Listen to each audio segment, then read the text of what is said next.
Guys দেখেন রফিক মামার এখন আমরা কি খাইতে দিতেছি। আপু আছে এমন করে ওই আপুটার আচ্ছা এটার কাগজটা হচ্ছে আমি আপনাদেরকে দেখাই।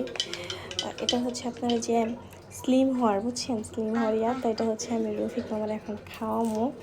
আর বলবো কি যে মামা তো এখন কাজের তো আসছে, তো মামাকে বলবো কি যে মামা তোমার জন্য ঠান্ডা ঠান্ডা শরবত বানাইছি, নাও খাও, যাও দেখি রিয়াকশন কি। ওকে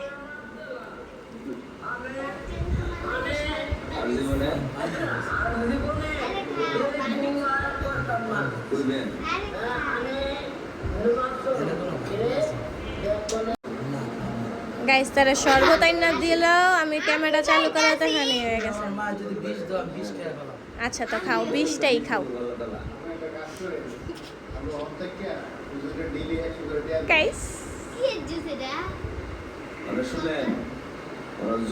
কেমন খাইতে?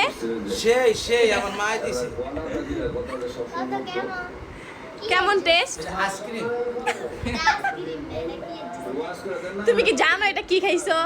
না মা। জানো না? তুমি কি জানতে ইচ্ছুক না যে এটা আসলে জিনিসটা কি? না না তুমি তো ফল গাছ তুমি বলো এটা কি। এটা হচ্ছে স্লিম টি, বুঝছো? এটা আমার তো লাগে। স্লিম হওয়ার জন্য তোমাকে এই যে এটা জুস খাওয়াইলাম। তো গাইস টাটা বাই বাই।